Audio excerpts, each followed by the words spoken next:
দর্শক আপনারা দেখতে পাচ্ছেন অবশেষে কিন্তু ভেঙে ফেলা হলো মোহাম্মদপুরের সাদিক এগ্রো ফার্মটি। আপনারা যেটা এতদিন আমরা শুনতেছিলাম যে এই যে তারটি এখনই পড়লে একটি দুর্ঘটনার সংখ্যা, আসলে যে তারা খালের উপরে তাদের ফার্মটি তারা পরিচালনা করে আসতেছিল সেটি কিন্তু আজকে উচ্ছেদ করার কথা ছিল, এবং উত্তর সিটি কর্পোরেশন কিন্তু ফাইনালি সেটা তাদের যে অংশটুকু পড়েছে সেটা তারা ভেঙে চুরমার করে দিচ্ছে। সাদিক এগ্রো ফার্মের সেই অফিসটি আমরা দেখতে পাচ্ছি, তাদের অফিসের এখানে প্রায় 5-7 হাত ছিল, এবং এই ফার্মটি কিন্তু আমরা যতটুকু জানতে পেরেছি যেটি তারা ভাড়া নিয়ে পরিচালনা করতেছিল। এখানে সকালবেলা আসার পরে আমরা দেখলাম যে এখানে যে খালের উপরে যে বস্তি ছিল সেই বস্তি কিন্তু ভেঙে ফেলা হয়েছিল অলরেডি। এখন ফাইনালি কিন্তু এই দুপুরবেলায় এসে সাদিক এগ্রো ফার্মটিও আসলে পরিশেষে ভাঙা হলো।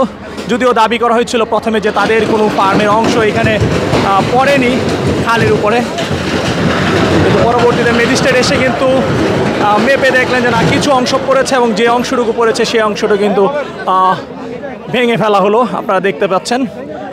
এবং আসলে ভাঙতে কিন্তু মোটামুটি তাদেরকে একটু ব্যাক পোহাতে হচ্ছে, কারণ এখানে লোকজনের প্রচুর ভিড়।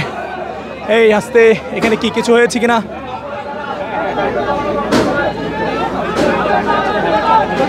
ও আচ্ছা, যে এখানে ভিতরে লোক রয়েছে, ভিতর থেকে বাধা দেওয়া হচ্ছে, এখানে ভিতরে লোক রয়েছে। ফার্মের ভিতরে কিন্তু একজন লোক আমরা দেখতে পাচ্ছি, যেখান থেকে তাদের দাবি কিন্তু যে অংশটুকু ছিল সে অংশ থেকেও একটু মনে হয় বেশি ভাঙা হয়েছে, যে কারণে কিন্তু উনি একদম ভিতরের জীবনের ঝুঁকি নিয়ে কিন্তু সেখান থেকে উনি আসলে বাধা দিয়েছেন। এবং টিন যদি ভেঙে পড়ে সেই ক্ষেত্রে কিন্তু বড় ধরনের দুর্ঘটনা ঘটতে পারে তার সাথে, আপনারা দেখতে পাচ্ছেন।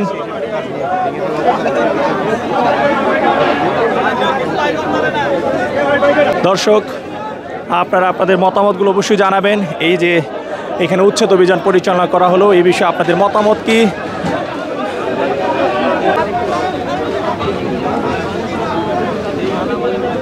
দোতলায় আমরা দেখতে পাচ্ছি একটি ফ্যামিলি হয়তো বসবাস করত, এখানে যারা কাজ করতো রাখাল, তারা সেইখানে কিন্তু তারা কোনো জিনিসপত্র সরিয়ে নিতে পারেনি, বা তাদেরকে সময়ও কিন্তু দেওয়া হয়নি। তারা কিন্তু এখন একটু তাদের জিনিসপত্রগুলো সরাচ্ছে, তাদেরকে হালকা সময় দেওয়া হচ্ছে এখন।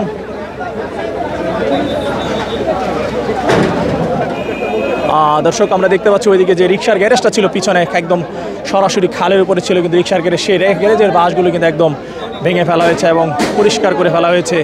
অবৈধ স্থাপনাগুলো একদম পরিষ্কার করে ফেলা হয়েছে।